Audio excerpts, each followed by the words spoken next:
চিরদিনই তুমি যে আমার ধারাবাহিকে আমরা দেখেছিলাম আর্য অপর্ণা দুজনে মন্দিরে পুজো দিতে গিয়েছিল, কিন্তু কোনো গার্ড নিচ্ছিল না বলে কিঙ্কর খুব বিরক্ত। কিঙ্কর আলাদা করে অপর্ণার সাথে কথা বলেছে।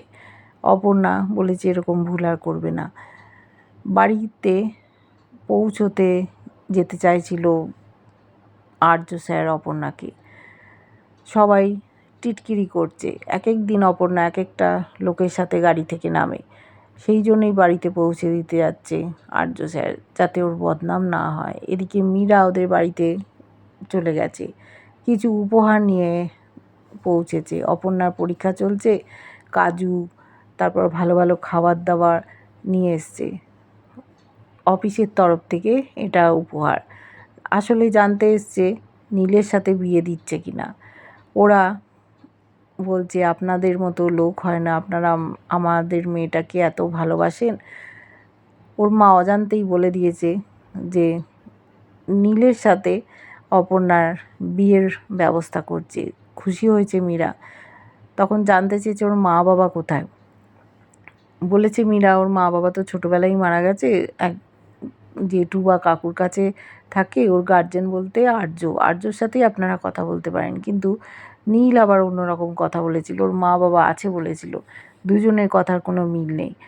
অপর্ণা আর নীলকে খুব মানাবে, ওরা একসাথে কাজ করে, এই সব বলেও বলছে আমি এবার তাহলে যাই, আর্যর মুখোমুখি হবে না যদি দেখতে পেয়ে যায়। আর্য আর অপর্ণা ঠিক সেই সময় ঢুকেছে। মীরা দেখতে পেয়ে বলছে এই আমি এসেছিলাম অপর্ণার পরীক্ষা, অফিসের তরফ থেকে কিছু গিফট দিয়ে গেলাম। খুশি হয়েছে আর্য, বলছে বাহ তুমি এটা ভালো কাজ করেছো, সব কর্মীদেরই এরকম আমরা বাড়ি বাড়িতে উপহার দেবো, অপর্ণাকে দিয়ে শুরু করলে। চলে গেল। ওরা আবার আর্য স্যারকে দেখে বলছে আর্য স্যার আপনি এখানে? অপর্ণা বলল উনি আমাকে এখানে ছাড়তে এসছেন। এরা তো ভাবতেই পারে না এত বড় অফিসে কাজ করে, প্রত্যেকে ওদের বাড়িতে চলে আসছে। কখনো কিঙ্কর স্যার, কখনো মীরা। আর্য স্যার তো হামেশাই আসেন। আর্য স্যারকে বসতে বলল অপর্ণার মা। স্যার চা করে দিই। বললো না আজ আর চা খাবো না। অপর্ণাকে বলে গেল তুমি পরীক্ষাটা ভালো করে দিও। আর কিঙ্কর ওর সাথে যে কথা বলেছে, সেই কি কথা বলেছে আর্য জানতে চায় কি না অপর্ণা জিজ্ঞেস করেছিল।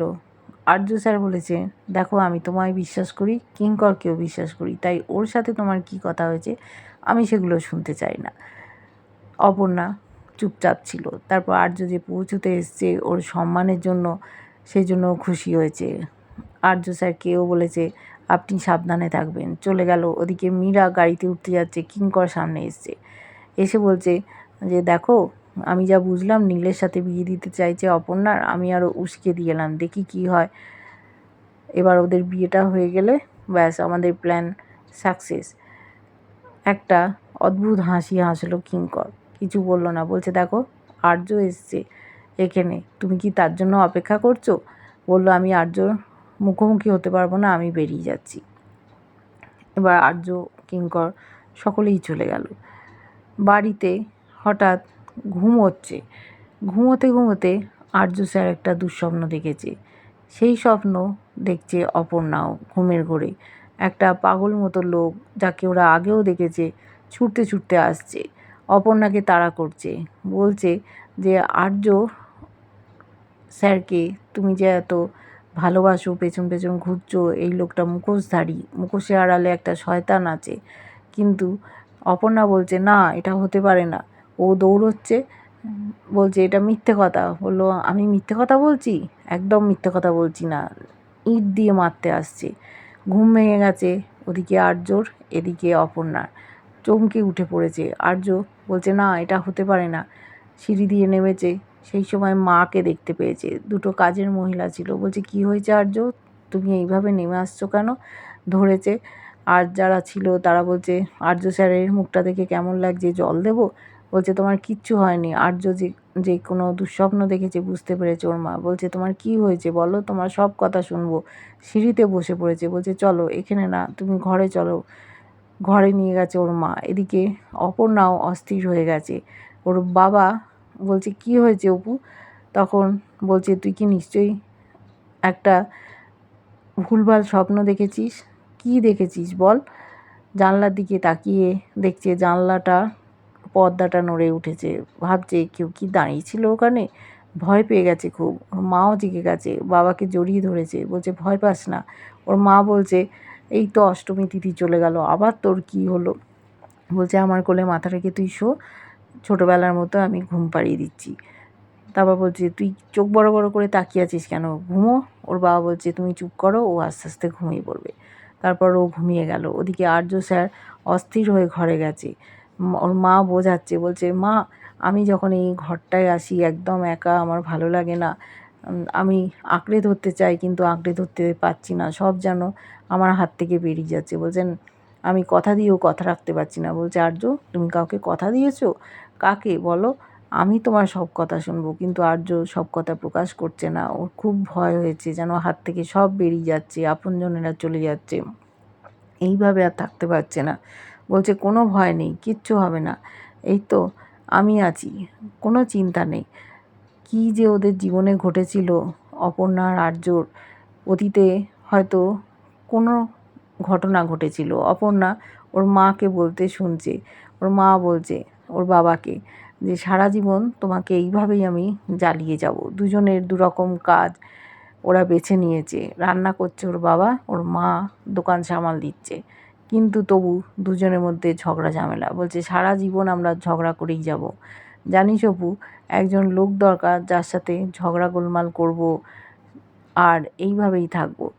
আর 7 জন্ম তোমার সাথে এইভাবেই আমি ঝগড়া করব। ওর বাবা বলছে না তুমি আমাকে আর চেও না, এরপর তুমি একটা কাজ করবে, এমন ঘরে যেও যেখানে ভালো খেতে পড়তে পারবে। বলল একেবারেই না, আমি বারবার তোমার কাছেই ফিরে আসব। অপর্ণাও ভাবছে কাউকে ভালোবাসলে কি এইরকমই হয়? 7 জন্ম একসাথে থাকা হয়? আর্য স্যারের ব্যাপারটা আমি ঠিক বুঝতে পারি না। আমার সাথে কিসের সম্পর্ক, কী জন্য আমরা একে অপরের কাছাকাছি চলে যাচ্ছি, কিসের টান এটা? আর্যর মা বলছে দেখো তুমি যেরকম বাগানে একটা গাছ লাগিয়েছো, ছোট্ট গাছটাকে তুমি যত্ন করছো, সেখানে কুঁড়ি ফুটছে, ফুল ফুটছে, সেরকমভাবেই তুমি দেখো তোমার জীবনটা গুছিয়ে নাও। তুমি ঠিক পারবে, তোমাকে দেখে আমরা শিখি, কিচ্ছু হয়নি, তুমি ভয় পেও না, তুমি একটু ঘুমো, সব ঠিক হয়ে যাবে। ভয়ে আতঙ্কে অস্থির এদিকে আর্য, ওদিকে অপর্ণা, কে যেন একটা তাড়া করছে। অপর্ণাও বুঝতে পারছে না কি হচ্ছে ওর সাথে। এদিকে আর্যও ভয় পেয়েছে, অপর্ণাকেও আঁকড়ে ধরে বাঁচতে চায়, ভালোবাসার কথা বলতে চায়। ও যে বড্ড ছোট্ট মেয়ে, এতটুকু মেয়ের সাথে এত বড় একটা লোক যদি বিয়ে করে, সেই নিয়ে কথা হবে, তাতে একজন বড় অফিসের বস, সবাই হাসি মজা করতে পারে, এই নিয়েও চিন্তা ভাবনা করছে। তবু অপর্ণাকে ছাড়তে পারে না। মনে হয় কিসের একটা অদ্ভুত টান, যেন আগের জন্মের ওদের কোনো সম্পর্ক ছিল, সেই সম্পর্কটা ওরা বয়ে নিয়ে যাচ্ছে। কী ঘটতে চলেছে ওদের জীবনে, এক একজন এক এক সময় ওদের সামনে উপস্থিত হচ্ছে। কখনো ভবানী মা, কখনো পীর বাবা, আবার এই একটা পাগল ধরনের লোক, সে সব সময় ক্রুদ্ধ হয়ে আছে, যেন ছুটে মারতে আসে। কেন এরকম করে, কিসের রাগ আর্যর ওপর? ওদিকে আছে মেঘরাজ, সেও আর্যকে শেষ করে দিতে চায়। কেন এই রকম ঘটনা ঘটতে চলেছে ওদের জীবনে, কী রহস্য আছে, সবটা দেখার জন্য অপেক্ষা করতে হবে। কেমন লাগছে ধারাবাহিকটা জানিও, ভালো লাগলে লাইক কমেন্ট সাবস্ক্রাইব করে, যারা ফেসবুক পেজ থেকে দেখছো ফলো করে সাথে থেকো।